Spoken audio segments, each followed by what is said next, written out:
These are the world's greatest soccer players. Look, Pele. Mia Hamm. Just as with women's sports, we pretend that women are the same as men, to the detriment of small business. And here one of the best players in the women's game. Oh, that's a terrible clearance. In the UK, a company has to have 5 employees or more before the government may investigate them for not hiring women. This number's no accident. A company has to be a certain size before it can afford to hire women. Smaller companies that hire women are likely to go under. No, but she won't be in this afternoon. What? Why not? How much do you know about gynecology?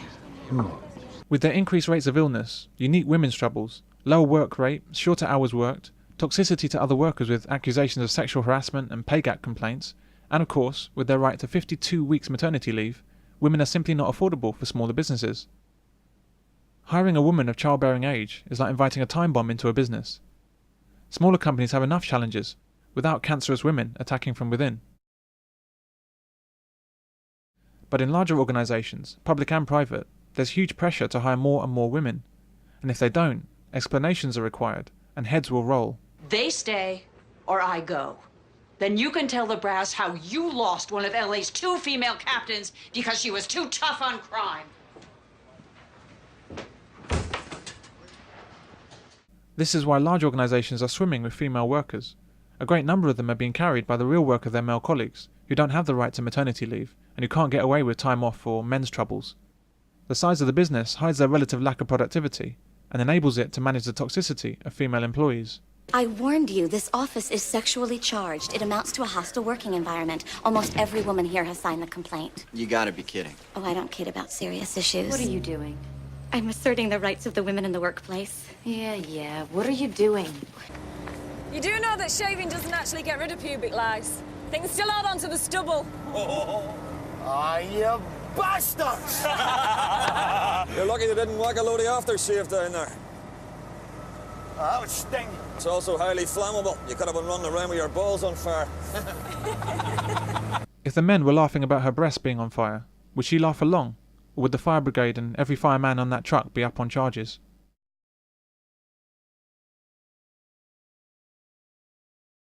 One of the main problems with women at work is that they fail to take responsibility and fail to adjust. They expect the job to adjust to them, and society supports this female attitude. When a man joins the fire service, he thinks, what do I have to do to fit in? A woman thinks, how can I change the job to suit me? Chief, in my last house, they gave me my own sleeping quarters. No problem. And they also gave me my own bathroom. Look, you want to fight fires with these guys, right? Side by side, life and death. Right. Well, then maybe you should figure out where and when to take a shit. Could you imagine the stink it would cause if I called headquarters and said I was getting the cold shoulder from Chief Riley over something as stupid as a personal hygiene issue? Thanks.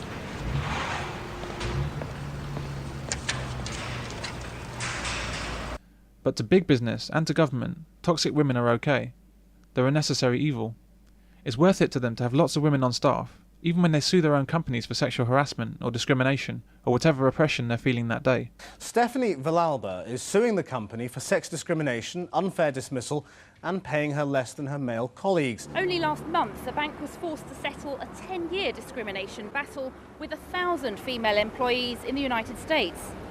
This case also throws a spotlight on what many see as a macho culture in the city, which is driving many women to seek redress against their employers.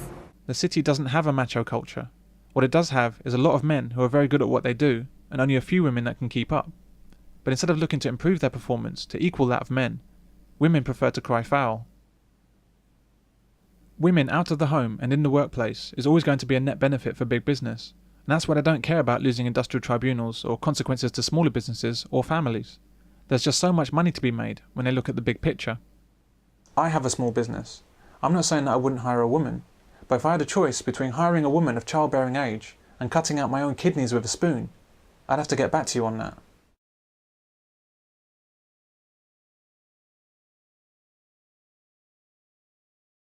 Estelle Morris quit as Education Secretary in 2002 because, by her own admission, it was too much for her. However, instead of disappearing to the back benches, she was promptly reappointed to a different ministerial role. This gives a good indication of the general calibre of women in government. How many more qualified men were bypassed to put a self-confessed incompetent in place so that Labour could show it had some senior females in the party?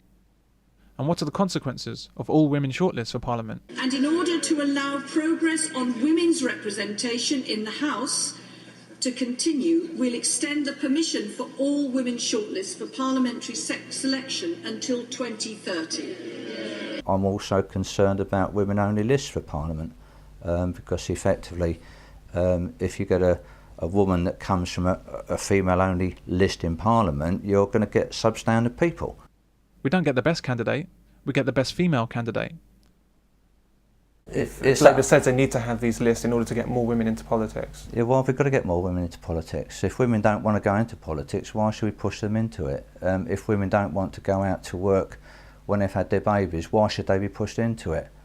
But you get Labour ministers usually turning around and in fact outrageously said about a year ago that if women don't go back out to work, that their education has been wasted. Well, if I was a young woman and I've got kids, I'd be outraged to hear that. Why should I be forced to go out to work because a female minister says that I should go out to work?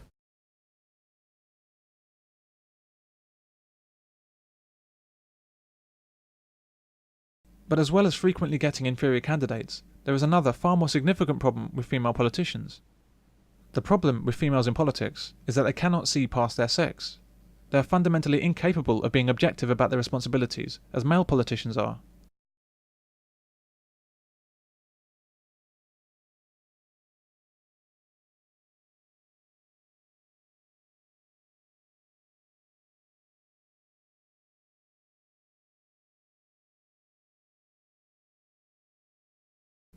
Take this member of the European Parliament. Hello, I'm Mary Honeyball. I'm a British MEP. I'm from London. And we're very pleased indeed to have Harriet come to talk to the Women's Rights Committee. The recession is hitting women more than men. I mean, we certainly know that in the UK, and I think it's the same across Europe. So it's very important that the Women's Rights Committee discusses this matter, and we're very pleased indeed to have Harriet with us to do that. This woman is supposed to be representing all the people of the UK, but she's clearly only representing women. Anyone who could believe that the global recession is somehow worse for women is not merely mistaken. She's evil, and quite possibly demented. Yet in our male-dominated society, she's free to say it, and free to discriminate against men at the highest levels of public policy. Most Labour female MPs tend to be of the extreme feminist variety, and they did readily admit that when women came to them in their constituency, they would listen and take on board what they were saying, but they admitted themselves that when men came to them, they had no time for them or men's issues. So that this fallacy that because it's a so-called male-dominated society that somehow men will only ever do things to benefit men is absolute tosh, because what men will tend to do is to make way for women and bring them on board, as indeed we do in mankind. Yeah, I think I agree with that. I think just because it's run by men doesn't mean it's run for men. Oh no, absolutely not. That's where the big misunderstanding seems to have occurred. It is, yeah. Isn't it?